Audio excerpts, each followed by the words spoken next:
রয়্যালের চাপ খেতে ইচ্ছা করছে, যাবে গো মা? না, অত খরচা করে রয়্যালের চাপ খেতে হবে না। কত কম হবে জানিস? ওই একই টাকাতে বাড়িতে যদি আমরা বানিয়ে নিই তাহলে আমরা সবাই মিলে খেতে পারবো। ঠিকই বলেছো। ঠিক আছে, তাহলে ঘরেতেই বানিয়ে ফেলো, আমি মটন এনে দিচ্ছি। কলকাতা স্টাইলের মটন চাপ বানানোর জন্য আমি 500 গ্রাম মটন নিয়েছি, একটু বড় বড় সাইজ করে নিয়েছি। প্রথমেই আমি মটনটা ম্যারিনেট করে নেব। তার জন্য দেব 2 চামচ আদা রসুন বাটা আর 4টে ছোট সাইজের পেঁয়াজ আমি বেটে নিয়েছিলাম, সেই পেঁয়াজ বাটাটা। আর দেব 75 গ্রাম টক দই। আমি টক দইটা জল শুদ্ধই দিলাম। আর দেব 1 চামচ লাল লঙ্কার গুঁড়ো, 1 চামচ কাশ্মীরি লঙ্কার গুঁড়ো, হাফ চামচ গরম মশলার গুঁড়ো, আর দেব স্বাদ মতো নুন, আর দিয়ে দেব 1 চামচ সাদা তেল।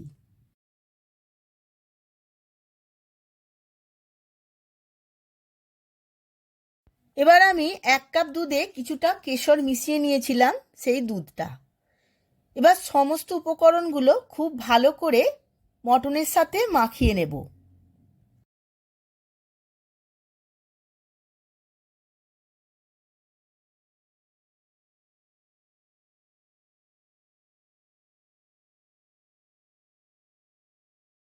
মটনের সাথে খুব ভালো করে সব কিছু মাখানো হয়ে গেছে।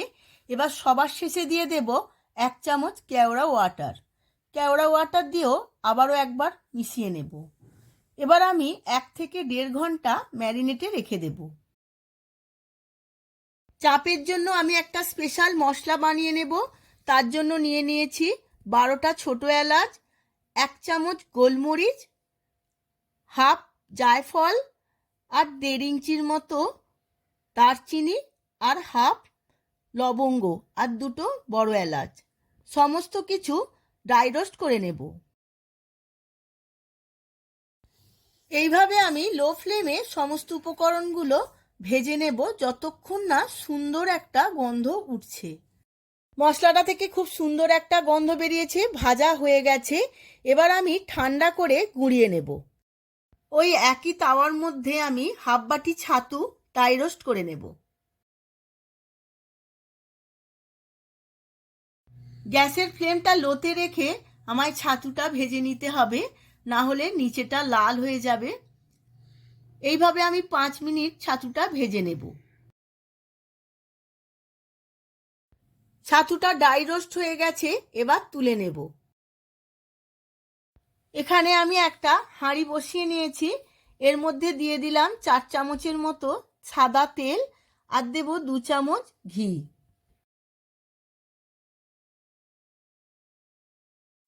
তেল আর ঘি খুব ভালো করে গরম হয়ে গেছে। এবার ম্যারিনেট করে রাখা মটনটা আমি এর মধ্যে দিয়ে দেব।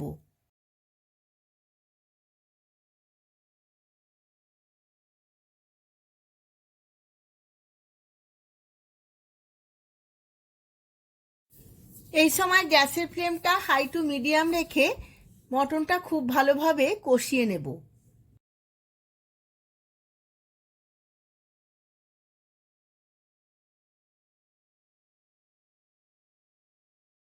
এই সময় খুন্তি দিয়ে সমানে নেড়ে যেতে হবে, না হলে নিচে লেগে যেতে পারে।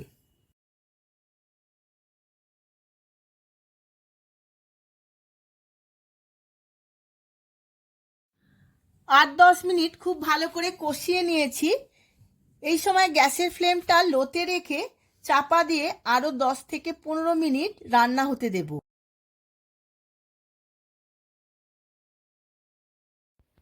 দেখুন বন্ধুরা, 10 থেকে 15 মিনিট আমি রান্না হতে দিয়েছিলাম চাপা দিয়ে।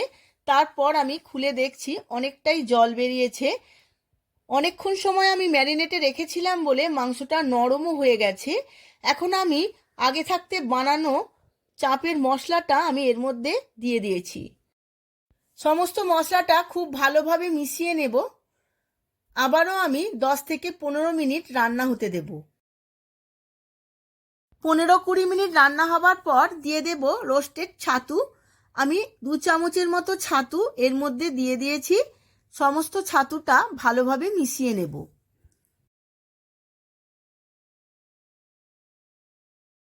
ছাতু দেওয়ার পর অল্প একটু জল আমি ব্যবহার করেছি। এবার চাপা দিয়ে আরও 15-20 মিনিট রান্না হতে দেব।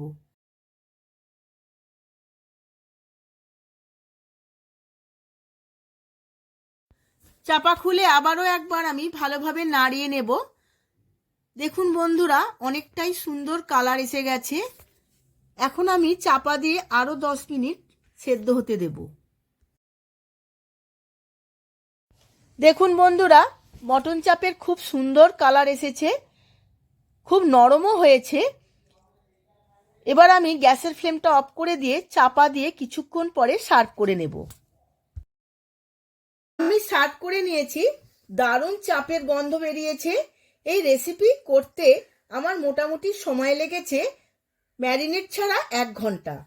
আমার পদ্ধতি অনুযায়ী আপনারাও বাড়িতে একবার বানিয়ে ফেলুন, দেখবেন ছোট বড় সবার খুবই ভালো লাগবে। ভিডিওটা যদি ভালো লেগে থাকে ভিডিওটিতে প্রচুর প্রচুর লাইক শেয়ার কমেন্ট করবেন। এই রকম নতুন নতুন রেসিপি পেতে হলে আমার চ্যানেলটিকে সাবস্ক্রাইব করবেন। আবার দেখা হবে পরবর্তী ভিডিওতে। ধন্যবাদ।